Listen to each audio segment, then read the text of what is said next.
Hello, beloved one. Dr. Goddess on Love and Life, CeeJay Adams here, getting ready to go hit the dance floor. And no, the car's not moving, so you don't have to worry. As I complete this video, then I'll hit the road. I really have been excited this last week because I have been seeing these amazing transitions that are going on around all of us. And in a lot of ways, these transitions look very painful. I'm watching people go through sadness, go through anger, go through a wide variety of emotions that could appear to be doomsday and could appear to be trials beyond their ability. But what I'm seeing is happening is that through each of these experiences, old belief patterns are being exposed. And because of the intensity of the emotion, which really could be linked to the intensity of the national emotions, right? The mass consciousness across the globe created by our election year, created by all the incredible storms that have created destruction around our nation. All those things do contribute to our emotionality. But emotionality really is not something that we should be afraid of. Actually, our emotions, our feelings, the essence of what our body is telling us, all of that is to point us to belief systems that are not serving us well. A Course in Miracles says, I am sustained by the love of God. In another wisdom text, A Course of Love, it says that I need do nothing, that I will be fully sustained by being. And in the Bible, it says, why do we worry about our next meal when we look at the flowers and the birds and how divinely their needs are met? So often the emotions that I have been seeing erupting have been emotions related to the fear of survival, whether it's actual physical survival, psychological survival, societal survival, right? Will I be exposed? Will I fit into this group? Will they reject me? Right? But they're all related to some form of survival. What would happen if you truly believe today that survival is guaranteed?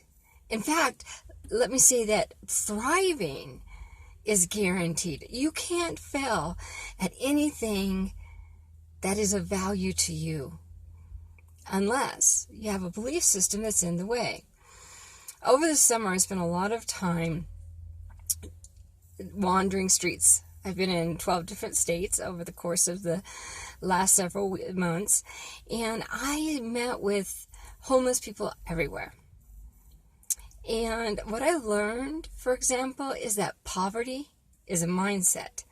Not every person who was homeless saw themselves in poverty. I did meet people who felt like the world owed them something, and poverty was the worst thing that had ever happened to them, and as was homelessness. Sure, I met those people, and I can understand their perspective. But then I met those who chose the homeless path because it gave them the freedom they desired. They weren't constrained by daily jobs. They were traveling the nation. They were communicating with people the way they wanted to communicate. And the lack of financial resources was not to them sufficient enough to give up those freedoms. One person homeless sees it as poverty. Another person homeless sees it as freedom. It's a mindset. Let's look at other mindsets that we hold. We hold this mindset that says, I must be accepted by my societal community to survive. Really? How true is that? Have you ever broken the rules of a community and fallen from the pedestal and had to build a new relationship with new community and watched it expand? I've been enjoying a new book, not a new book, it was actually written back in the 70s, but new to me, a Seth Speaks book by Jane Roberts, and it's called The Nitra Personality. And in it, Seth speaks about the value of our categorizing mind, that what our ego does as new inputs come in is it creates filing cabinet, basically, an organizing structure, and anything that fits into an existing file, an existing belief that we have, it will be stored and it will be used to prove whatever that perspective is. But anything that comes in that would be contrary is just kind of sent into limbo in the conscious mind. And so the statement that was made is, you see only that which you expect. Capture that. You see only that which you expect. So if I expect to see pain and trauma, I will see pain and trauma. If I expect to see love and joy, I will see love and joy. Any time that I am faced with an emotional struggle, I now ask this question: what am I expecting that is causing this? And is there more beyond my perception that I could see? What am I expecting that is causing this experience? And is there more beyond my perception that I could see? What do you expect? I have spent a good number of years living at or below poverty level, financially. But you know, I am abundant. I am abundant. I've been traveling all over the nation. I've been enjoying life with my kids. I've been connecting one-on-one. And yet my bank balance is pitiful sometimes. Do I want that to change? Sure, I want that to change. But that's, again, a perspective, right? A perspective. What will it gain me? What will additional resources gain me that I do not currently have? And what will be the cost of those additional resources? Do I have to give up freedom? Do I have to give up time? Do I get to have additional resources without giving up anything?